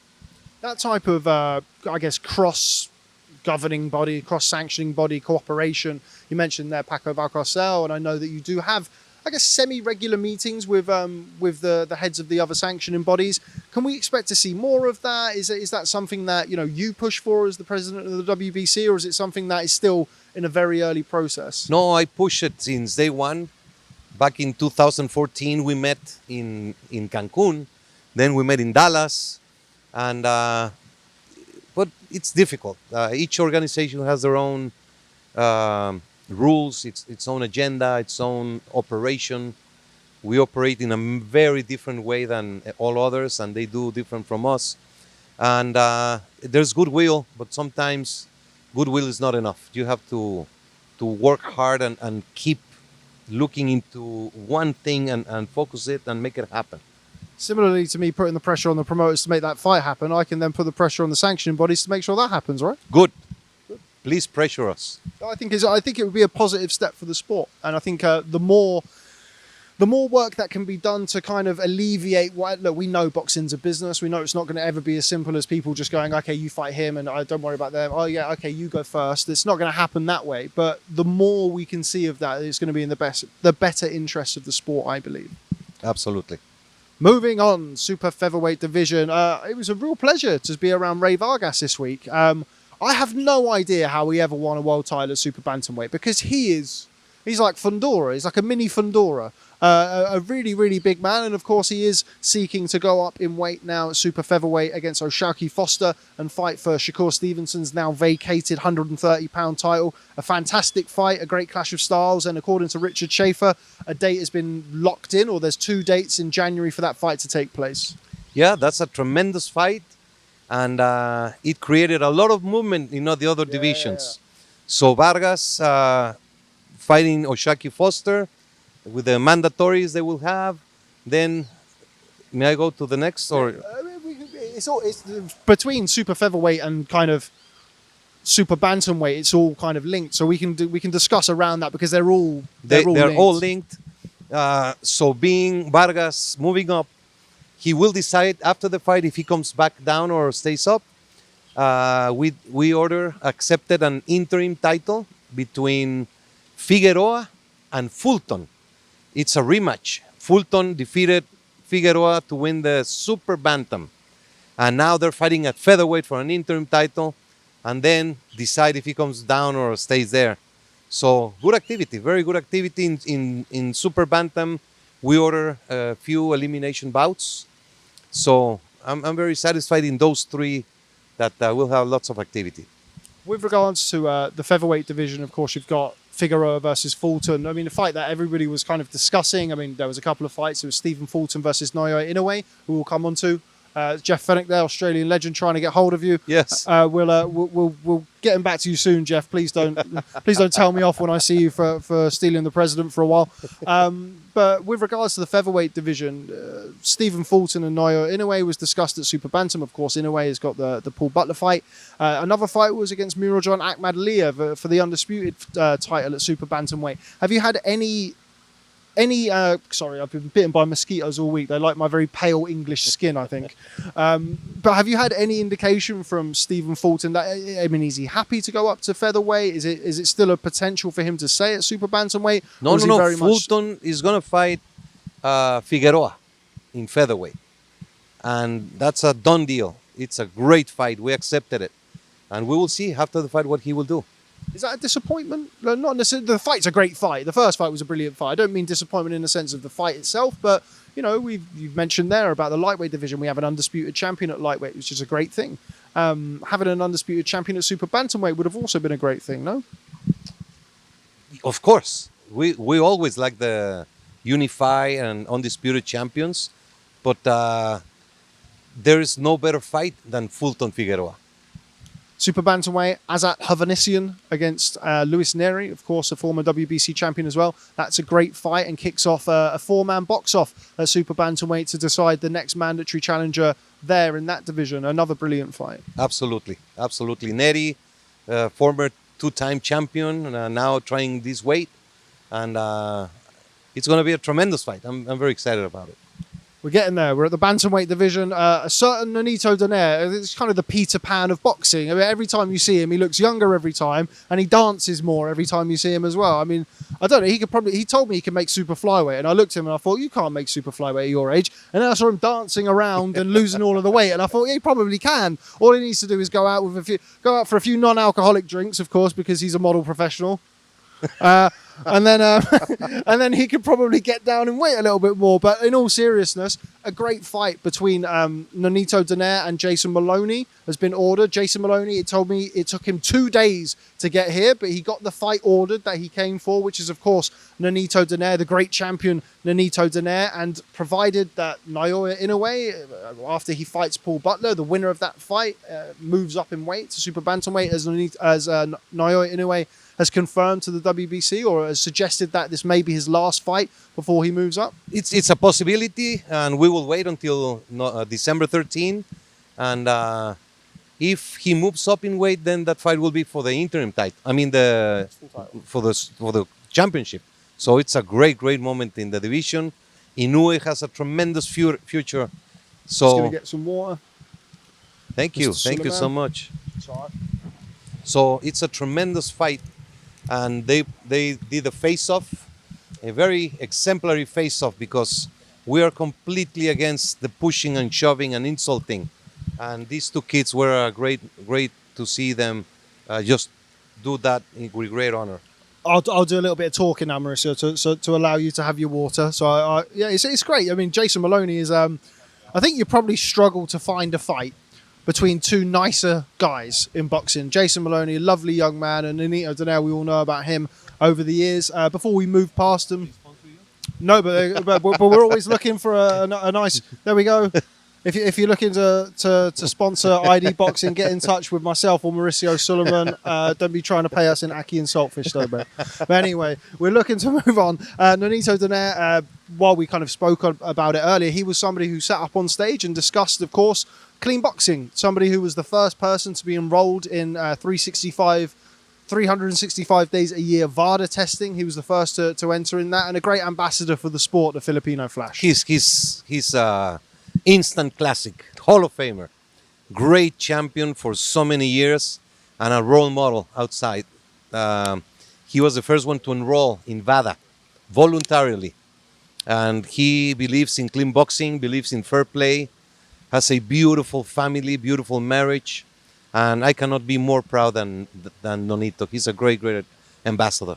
And shout out to Rachel Donaire, who's had the unenviable task of chasing Nonito Donaire around the resort all week, which that must have been pretty difficult for her. I think she's manager, trainer, wife, and babysitter sometimes for the champion. Yeah, she must get a higher percentage on the next fight. She certainly should. Right, we're almost there, Mauricio. The super flyweight division, one of the best divisions in the sport, I think it's fair to say. Over recent years, we've had Carlos Cuadras, who we saw here, and he's another guy who was having a lovely time here in Acapulco. We've seen Juan Francisco Estrada, Sarissa Quetzal Rungvisai, and of course, the one and only Roman Gonzalez, Chocolatito. We see that famous trilogy taking place on December the 3rd between Juan Francisco Estrada and Chocolatito. We mentioned it earlier. It's no longer a franchise title. It's the full title due to Jesse Rodriguez, Bam Rodriguez, moving down to flyweight.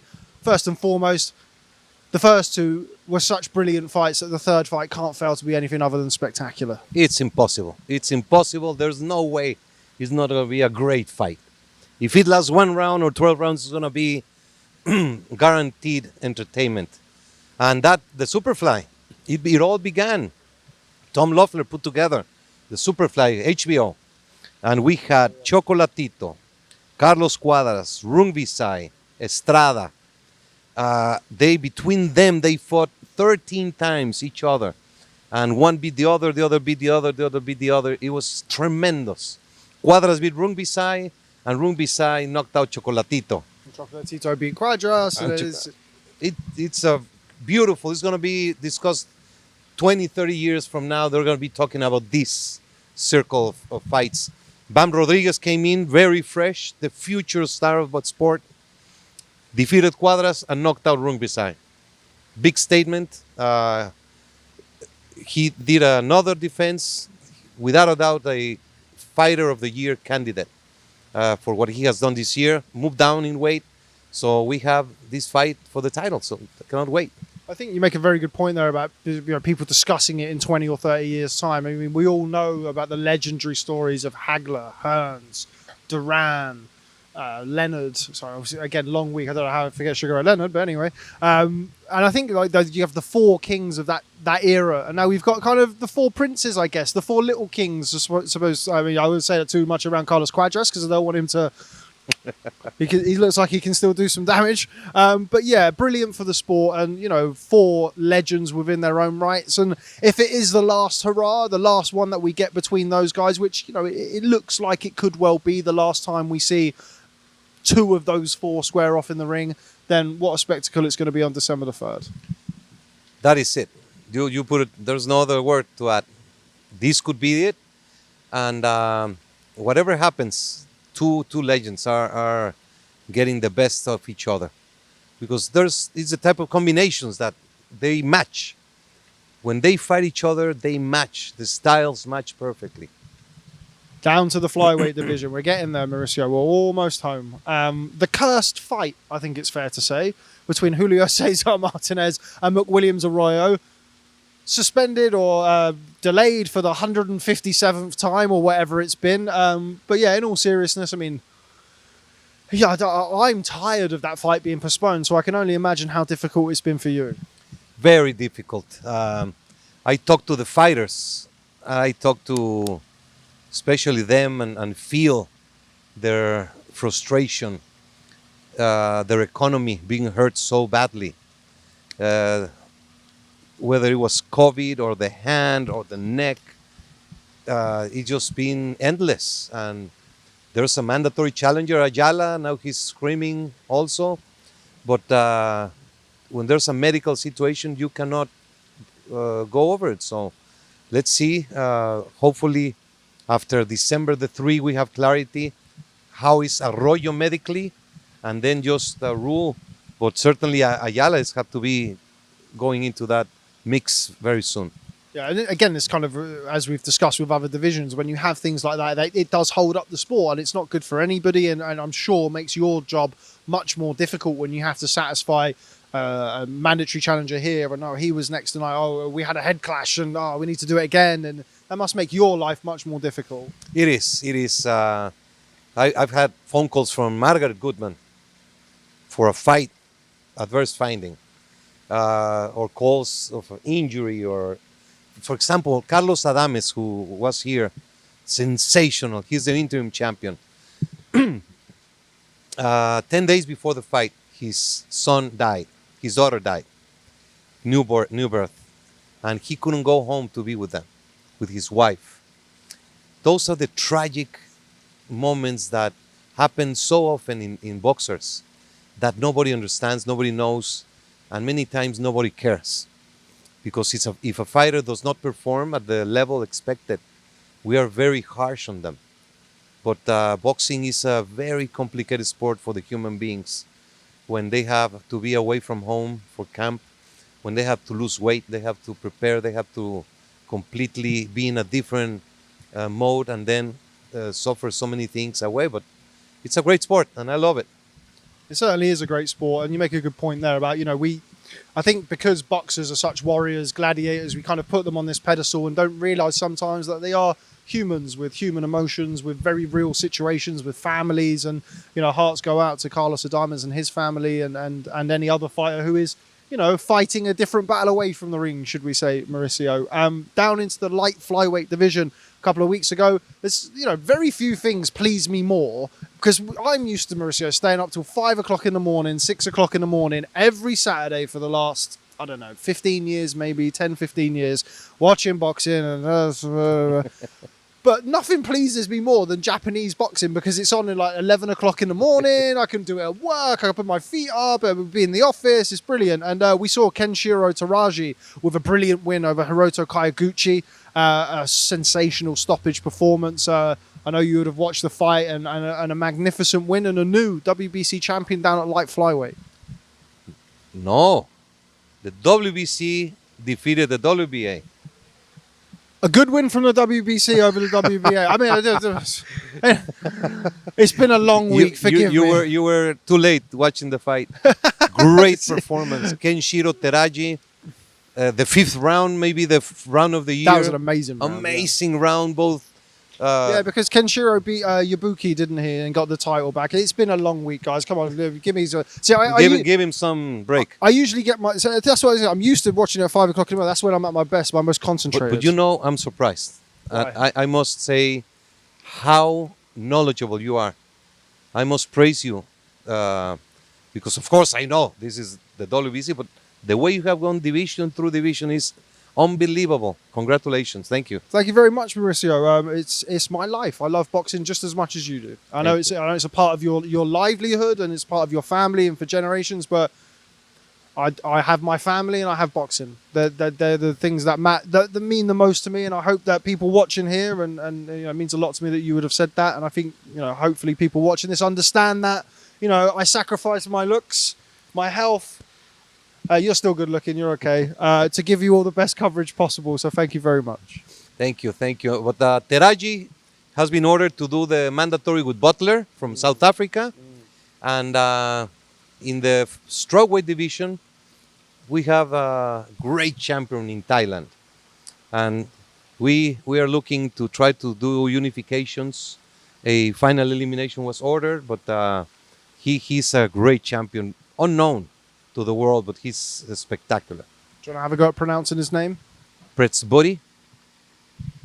Kapuplap. Hey, look, it's closer than I would get, and English is my first language, so well done there, Mauricio. Okay, I think we're kind of there with all of it now. That's all 18 divisions of the WBC. Hopefully everybody has found this as enjoyable as I have. I've loved every second of it, Mauricio. It's gone on slightly longer than I think you probably would have expected, but we have waited until... I know you're always a busy man, but I think if we would have tried to do this on Tuesday, I might have ended up with one of them Mauricio Sulaiman left hooks. But before I wrap things up, now something that I wanted to talk to you about, and we touched upon it briefly at the start of the interview, is that man there, just on your pin on your shirt there, your father, Don Jose Sulaiman, somebody who I know that, of course, is very well known around the world, and to us, he's the WBC president and Don Jose Sulaiman, but for you, he's your father. And he was your father. He will always be your father. What does it mean to you to carry on his legacy, to be the WBC president, and to be, you are entrusted in a position of great power, and also not just of power, but to continue his legacy and to further it on with the WBC and boxing? You know, I was born in a beautiful home full of love. My father and my mother, we are 6 siblings. And they were always very caring to us. And I learned to be around boxers since I can remember. And my father was dedicated always for his boxers. The care, because he grew in the sport from the level as an amateur fighter. Even before he was a fan, his friends were boxers. So he learned every single step of the way. Cornerman, timekeeper, ring announcer, judge, referee, every single. And the common denominator was the abuse that boxers had to sustain. The inhuman way of boxing, the way it was. So he learned, and he had the dream if he was ever in a position to make changes. And that's what the WBC gave him. So he loved the WBC with everything. And he never made us part of the WBC, but we were part of the WBC. So we had Muhammad Ali, Don King, Bob Arum, De La Hoya, Duran, Chavez, anyone who would come, they would go to my house, have lunch, have dinner, meet there. And for us, it was always natural. Or amateur boxers, or very poor trainers, or Don King, or the extravaganza. So it has always been natural. My father was a very kind man. He was very humble, never pretentious, never looking for anything for himself, but for the benefit. So we are that same way. We are the family. We learn from that. So when he passed away, I never had the idea or the intention to be president of the WBC. I was with him, to be with him, to spend time with him, to help him out. As he grew older, I started helping him more and taking more administrative matters and more executive decisions, filtering information for him to work a little bit less stress. And when he passed away, I was convinced my career in boxing was finished. And when we had the funeral and thousands of people came to say goodbye, we had to extend 2 more days because people were coming from Europe, from Asia, from Africa. And my mother, my wife told me, look, this is what your father loved, and this is the closing of his life. If you abandon the WBC, you're going to be making a terrible matter. So we agreed I would stay as a secretary or just member of the WBC, but I was elected president. So here I am, and every day I wake up trying to make my father proud and try to be honorable and make the best of what we can do. And I go to bed hoping that I did. We make mistakes. Of course, we all do make mistakes, and sometimes our decisions are not popular. But we take every decision with integrity and with the responsibility that it is fair and just and is for the growth of boxing. What would you say to him if you could now? You've been in your position, you've had the weight of the WBC for these past years. You now understand, you have an insight into what his life must have been like to a degree. If you could speak to him now and say something to him now, what would you say to him? I don't know, because I feel he speaks to me, or I feel he is guiding me all the time. I have had dreams. I swear to God, I have dreams where he has given me resolutions. It's a little bit complicated, but I miss my father very much as a father, because I don't miss him because every day I'm in boxing. So he's in me, in my side, or some way. Everything I'm thinking like him, or trying to think what he would think. But I miss him as a father, as that person that gave me everything. He was an unbelievable father. Very caring, very lovely. He loves kisses and hugs and being around the children and the grandchildren. And that leadership as a father, I miss so very much. And I've had the pleasure of meeting your son this week, Mauricio Jr. And if you come to one of these events, the Suleimans, they don't need name badges or name tags because they all look the same. You all look exactly the same. Whether it's your son, your nephew, who's been very, very helpful, both of them this week have always been on hand to offer us any support and assistance. So are they gonna kind of assume their position within the WBC? Do you believe that they will grow up to play an important part in the sport and within the WBC as you have? I don't know. It's like me. He must go to school. He must go to college. He must graduate. He must be an honorable man before many things. He's only 15. But my nephews, I mean, they love him. They because that's what we were grown. And now they're learning and growing and living this. But I think the Sulaiman name will always be associated somehow with the WBC and boxing. Certainly as fans, maybe my son will do some work, committees, be a member. I don't know. That you never know, because so many times my father said publicly and to me that I should concentrate in our factory and our company, our family business, and just do boxing to help out a little bit. And look where I am.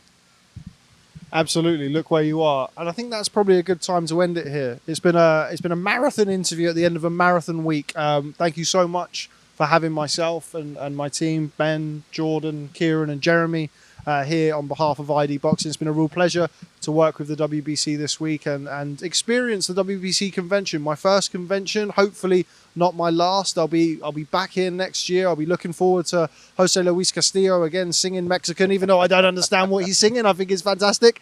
So thank you very much, Mauricio. It's always a pleasure for speaking to you and have you give the insight to ID Boxing and our audience. And I'm sure we'll speak very, very soon. Welcome ID Boxing to the big leagues.